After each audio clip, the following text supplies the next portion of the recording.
देखो, लॉ एक ऐसा मुद्दा है, इंस्पाइट ऑफ द फैक्ट मैं ये देखता हूँ कि आप लोग याद कर लेते हैं, प्रैक्टिस कर रहे हैं, तब भी आपका स्कोर कई बार लो होता है और बच्चों को समझ में नहीं आता मेरे मार्क्स क्यों कम आ रहे हैं, मेरे को क्या गलती हो रहा है। देखिए, लॉ में हमारा स्कोर जो लो होता है उसके पीछे अगर मैं कारण की बात करूं, क्या कारण है, तो देखिए सबसे पहले जो मैं कारण देख पाता हूं ना, वो है स्पेलिंग एरर्स।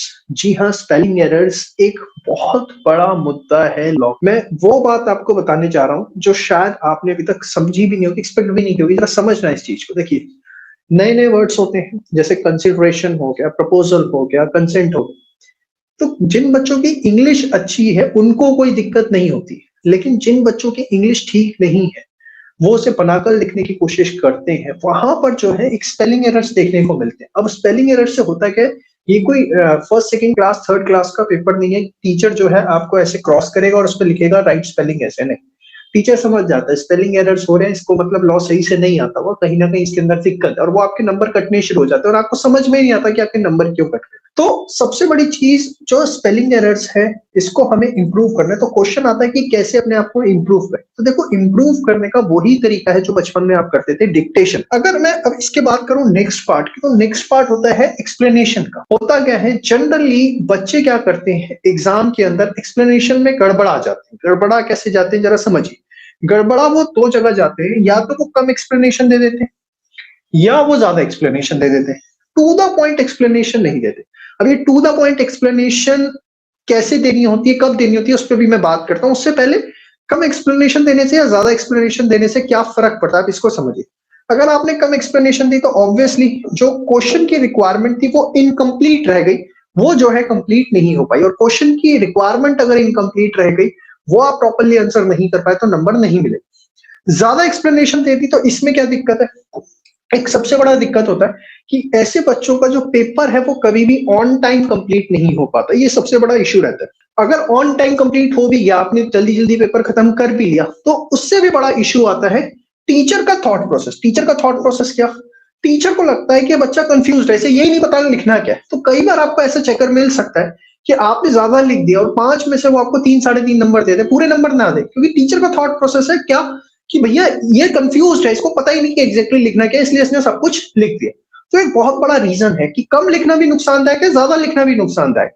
अब प्रॉब्लम ये आता है कि कैसे पता लिखे कि कितना लिखना है। तो उसके लिए मैं आपको एक बहुत अच्छा तरीका बताने जा रहा हूँ और बड़ा प्रैक्टिकल अप्रोच, बड़ा प्रैक्टिकल में आप लोगों को बताने जा रहा हूँ किस तरीके से आपको ये डिसाइड करना चाहिए कि हमें एग्जाम के अंदर एग्जैक्टली लिखना कितना है। तो देखिए, इसके लिए क्या करिए, आप सबसे पहले क्वेश्चन को तो केयरफुली पढ़ना है, उसके हिसाब से आंसर करना है। ये बड़ा देसी आंसर मैंने आपको दे दिया, शायद कोई भी आपको यही देता, लेकिन मैं आपको इसका वे आउट भी बता रहा हूँ कि अकॉर्डिंगली जो मैं लिख रहा हूँ कि आंसर करना है वो कैसे।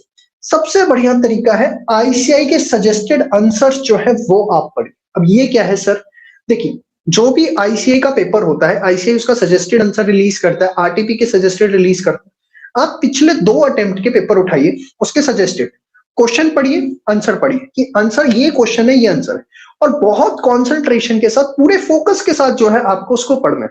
तो आपको समझ में आएगा कि किस क्वेश्चन में क्या लिखना है।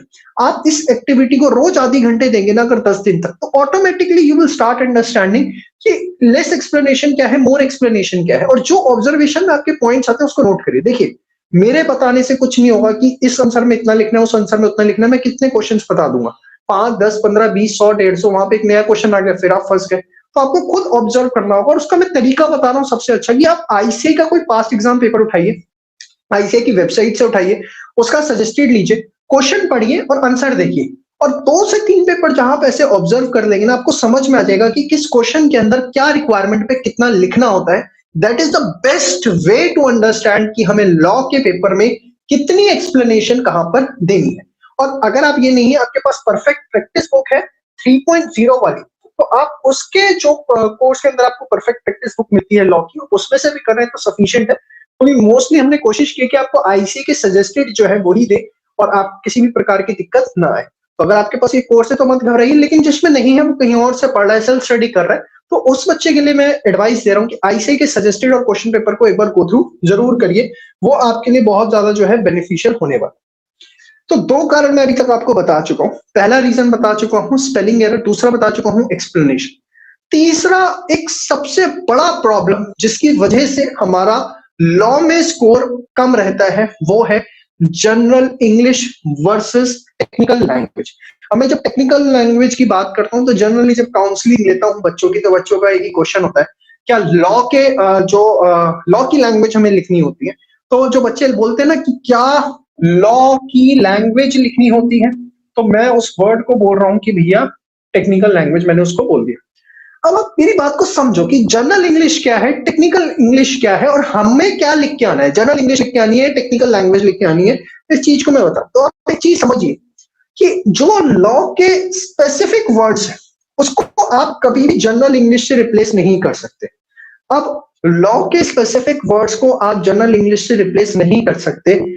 इससे मैं क्या समझाना चाह रहा हूं, मैं आपको एक बड़ा सिंपल सा एग्जांपल दूंगा जरा आप समझना। ये मैंने एक बहुत अच्छा एग्जांपल आप लोगों के लिए बनाया है, इससे आपको सारी चीजें एकदम क्रिस्टल क्लियर होने वाली है। देखिए, मैं कहता हूं एक आपने सिंपल सी लाइन ली, Ram received money from Shyam. बहुत जनरल इंग्लिश है कि राम को श्याम से पैसा रिसीव। इसको मैं बोलता हूं कि ये जो है एकदम जनरल इंग्लिश में आपने लिखा, ठीक है। लेकिन अगर आप देखिए, क्या हमें ये नहीं पता कि हम इस चीज को ऐसे लिख सकते हैं, Ram received consideration from Shyam. आप देखिए वही लाइन है, बस मैंने क्या किया, इस मनी को रिप्लेस कर दिया किस वर्ड से, कंसीडरेशन वर्ड से रिप्लेस कर दिया। और कंसीडरेशन वर्ड जो है अगर आप देखें तो ये लॉ का स्पेसिफिक वर्ड है, टेक्निकल लैंग्वेज जिसको आप बोल सकते हैं। तो बस इतना डिफरेंस होता है टेक्निकल लैंग्वेज के अंदर और जनरल इंग्लिश के अंदर कि जो लॉ के स्पेसिफिक वर्ड्स है ना, प्लीज उसको जनरल इंग्लिश से मत रिप्लेस करिए। जब कंसीडरेशन वर्ड है, ये लॉ का स्पेसिफिक वर्ड है, तो इसके लिए मनी वर्ड यूज मत करो। इतनी एक्सपेक्टेशन आपकी होती है एग्जाम के अंदर, इससे ज्यादा मुझे नहीं लगता किसी भी टीचर की आपसे एक्सपेक्टेशन है। अब देखो, इसको अगर मैं एकदम प्रोफेशनल वे में और लिखना चाहूं तो मेरे पास और तरीका भी है। क्या? देखो, Ram accepted lawful consideration as per provisions of contract entered with Shyam. ये लो, इसी लाइन को मैंने और टेक्निकली बना दिया। आप देखो कितना टेक्निकल हो गई ये लाइन। लेकिन मैं आपसे एग्जाम में इसकी उम्मीद नहीं करता। आप ये लिख पाते हैं, फिर आप उस कैटेगरी के स्टूडेंट हैं कि आप 85 90 नंबर ला सकते हैं, तो बड़ी स्पष्ट बात मैं बोलूं। आप ये लैंग्वेज लिख पाते हैं जो मैंने यहां पर बताई, तो आप उस कैटेगरी के स्टूडेंट हैं कि यस, आप अप टू 80 मार्क्स आराम से ला सकते हैं। लेकिन आप यहां लिखते हैं ना, तब आपकी प्रॉब्लम आती है कि आप अप टू 50 मार्क्स पे ही रह जाते हैं। ये वर्क फैक्ट मैं आपको बता रहा हूं। अब देखो तीनों लैंग्वेजेस में क्या डिफरेंस है। अब यहां पर मैंने क्या किया, इस वाले में राम रिसीव्ड की जगह मैंने रिसीव को रिप्लेस कर दिया किससे, एक्सेप्टेड से, ठीक है। अब कंसिडरेशन को मैंने और अच्छा बना दिया, lawful consideration as per the provisions of contract ही मिला होगा, ये मैंने सोच लिया, entered with Shyam.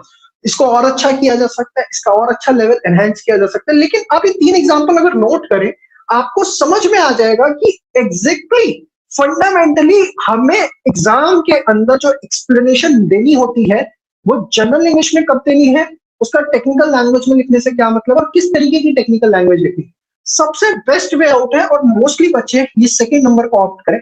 Third number कर पाते हैं तो बहुत ही अच्छी बात है, उसका कोई सब्स्टिट्यूट नहीं है, लेकिन अभी वो इतना अच्छा परफेक्शन नहीं आ पाता। जैसे थर्ड नंबर है, मैं लिख पा रहा हूँ, फिर भी ठीक है, एक अच्छा 11-12 साल का एक्सपीरियंस है टीचिंग का, तो मैं उस तरीके की लैंग्वेज लिख पा रहा हूँ। कुछ बच्चों का हो सकता है इंग्लिश बैकग्राउंड बहुत अच्छा हो, घर में कुछ चार्टेड अकाउंटेंट हो या लॉयर्स हो, तो वो आप इस तरह की लैंग्वेज लिख पाए। लेकिन सेकंड लैंग्वेज लिखने में किसी भी बच्चे को दिक्कत, परेशानी किसी भी प्रकार की नहीं होनी चाहिए। तो तीन बातें आपको मैं समराइज एंड में जाते जाते कर रहा हूं कि आपने क्या ध्यान रखना है। सबसे पहला, स्पेलिंग एरर्स, उसके लिए क्या देनी है, self dictation. Second, explanation to the point, उसके लिए आईसीआई के सजेस्टेड रेफर करने हैं, और अगर वो नहीं है तो परफेक्ट प्रैक्टिस बुक जो है आप उसको रेफर करके चलिए, वो भी आपके लिए सफिशिएंट है। और तीसरी चीज जो आपके लिए सबसे ज्यादा इंपॉर्टेंट है, जनरल इंग्लिश वर्सेस टेक्निकल, उसका मैंने आपको उदाहरण दिया। और सेकंड लेवल की जो लैंग्वेज है आप वो भी लिखते हैं तो वो भी आपके लिए चलेगा। तो उम्मीद करता हूं काफी अच्छा आपको आज समझ में आया होगा कि लॉ का जो पेपर होता है उसमें आपका स्कोर लो क्यों रहता है और कहां पर आप उसको एनहांस कर सकते हैं।